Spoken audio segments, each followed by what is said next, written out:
Assalamualaikum warahmatullahi wabarakatuh. Hari ini saya akan menjelaskan mengenai materi dari Pendidikan Agama Islam dan Budi Pekerti untuk kelas 6 Sekolah Dasar, bab 10, Meneladan Jasa Khalifah Utsman bin Affan dan Ali bin Abi Thalib. Di kelas 5, kalian telah mempelajari materi tentang Khulafaur Rasyidin. Sahabat Nabi yang termasuk Khulafaur Rasyidin antara lain Abu Bakar Asy-Syiddiq, Umar bin Khattab, Utsman bin Affan, dan Ali bin Abi Thalib. Pada materi pelajaran kali ini, kita akan mempelajari tentang jasa-jasa Khulafaur Rasyidin terhadap perkembangan agama Islam. Jasa Khalifah Abu Bakar Asy-Syiddiq dan Umar bin Khattab telah kalian pelajari pada semester ganjil yang lalu. Kali ini kita akan mempelajari tentang bagaimana jasa-jasa Khalifah Utsman bin Affan dan Khalifah Ali bin Abi Thalib dalam mengembangkan dan menegakkan agama Islam. Siapakah Khalifah Utsman bin Affan? Utsman bin Affan radhiyallahu an merupakan sahabat yang sukses dalam berdagang dan dermawan. Kekayaan beliau dibelanjakan guna mendapatkan keridhaan Allah Subhanahu wa taala. Nama lengkapnya adalah Utsman bin Affan bin Abi al-Ash bin Umayyah bin Abdi Syams bin Abi Manaf radhiyallahu an. Pada masa jahiliyah, ia disebut dengan panggilan Abu Amr dan juga ada yang memanggil dengan Abu Laila karena kelembutan dan keramahannya kepada sesama. Namun, setelah masuk agama Islam, ia lebih sering dipanggil dengan Abu Abdullah yang diambil dari nama putranya dari Ruqayyah binti Rasulullah Shallallahu Alaihi Wasallam. Julukan Utsman yang paling terkenal adalah Zunnur Ain, yang artinya pemilik dua cahaya, karena beliau menikah dengan dua orang putri Rasulullah Shallallahu Alaihi Wasallam, yakni Ruqayyah dan Ummu Kalsum. Jasa-jasa Khalifah Utsman bin Affan. Khalifah Utsman memegang kekhalifahan sepeninggal Khalifah Umar bin Khattab.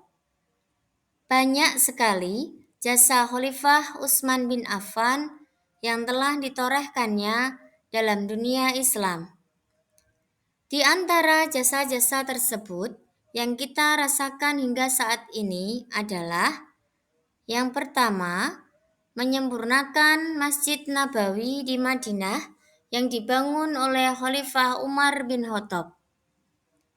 Khalifah Utsman bin Affan membangun dan memperluas Masjid Nabawi pada bagian selatan, barat, dan utara hingga sebesar 470 meter persegi, dilakukan pada tahun 29 Hijriah atau 649 Masehi. Masjid Nabawi telah mengalami beberapa kali perubahan dan perbaikan hingga sekarang telah memiliki luas kurang lebih 400.327 meter persegi yang bisa menampung lebih dari 1 juta jamaah. Yang kedua, mengumpulkan mushaf Al-Quran yang standar atau kodifikasi mushaf Al-Quran. Amal terbesar yang selalu menjadi saksi bagi Utsman bin Affan hingga hari kiamat adalah upaya mengumpulkan dan menyatukan Al-Quran dalam satu mushaf yang dikenal dengan nama Mushaf Utsmani. Orang yang diperintahkan oleh Khalifah Utsman untuk mengumpulkan mushaf Al-Quran adalah Zaid bin Sabit dan dibantu oleh Abdullah bin Zubair, Sa'id bin As, Abdurrahman bin Haris bin Hisam. Ide pengumpulan mushaf ini disebabkan oleh beberapa hal, antara lain banyaknya penghafal Al-Quran yang gugur dalam medan perang, sulit memantau pembelajaran Al-Quran karena luasnya kekuasaan Islam, sementara banyak penghafal Al-Quran tersebar di beberapa wilayah yang berjauhan. Selain itu, juga agar ada acuan atau pedoman yang menyatukan kiroat atau bacaan umat Islam yang berbeda-beda dialeknya dalam membaca Al-Quran. Yang ketiga, membentuk angkatan laut yang kuat. Khalifah Utsman bin Affan melatih angkatan laut yang tangguh. Hal ini dilakukan atas usul dari Muawiyah bin Abu Sofyan selaku gubernur Damaskus. Tujuan dari angkatan laut ini adalah untuk menjaga keamanan wilayah kekuasaan Islam dari pasukan musuh, terutama pasukan musuh dari Romawi yang ingin menguasai kota Iskandaria.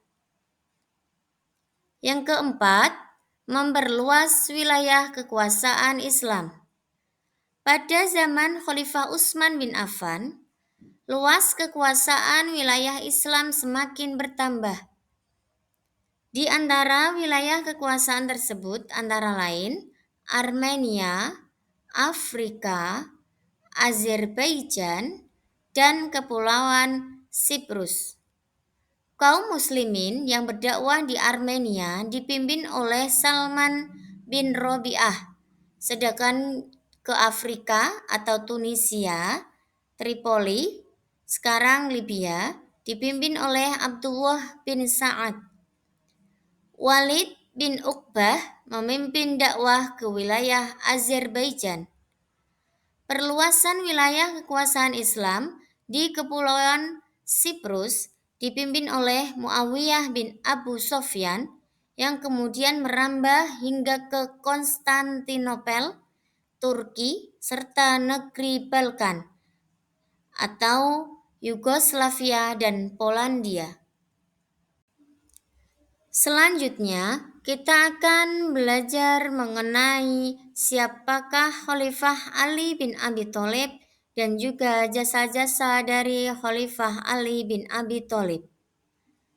Ali bin Abi Thalib merupakan seorang khalifah yang memiliki sifat zuhud dan hidup sederhana. Beliau merupakan seorang perwira yang sangat cerdas, cekatan, teguh pendirian, dan sangat pemberani. Berkaitan dengan sikap yang dimilikinya, sehingga Ali bin Abi Thalib dikenal dengan Asadullah yang artinya singa Allah. Beliau juga merupakan orang yang sangat cerdas sehingga dikenal dengan julukan Babul Ilmi. Khulafaur Rasyidin yang terakhir ini terkenal juga dengan ketegasannya. Dia tidak segan-segan mengganti pejabat gubernur yang dinilainya tidak bisa mengurusi kepentingan umat Islam.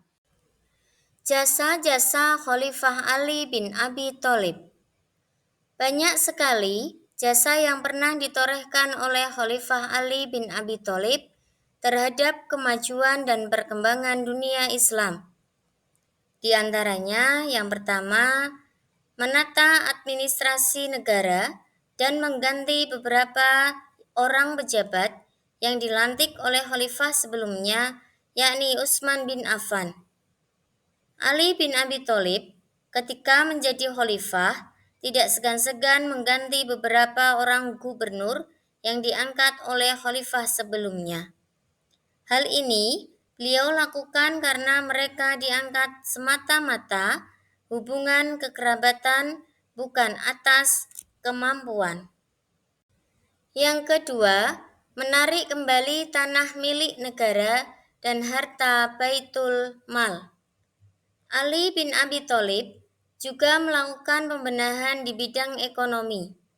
Dia menarik kembali tanah dan harta milik negara yang dibagikan kepada pejabat gubernur. Harta tersebut dikembalikan fungsinya untuk kepentingan negara dan kaum lemah. Yang ketiga, penulisan buku pokok-pokok ilmu nahwu. Khalifah Ali bin Abi Thalib memerintahkan Abul Aswad Ad-Duali untuk menulis sebuah buku tentang ilmu nahwu atau Qaidah Nahwiyah. Hal ini dilakukan dengan tujuan untuk mempermudah dalam membaca dan memahami sumber ajaran Islam. Yang terakhir, membangun kota Kufah. Kota Kufah dibangun oleh Khalifah Ali bin Abi Thalib dan dijadikan sebagai pusat pengembangan ilmu pengetahuan, nahwu, tafsir, dan hadis. Demikianlah materi yang dapat saya sampaikan pada hari ini. Semoga bermanfaat dan sampai jumpa pada video-video pembelajaran saya yang selanjutnya. Wassalamualaikum warahmatullahi wabarakatuh.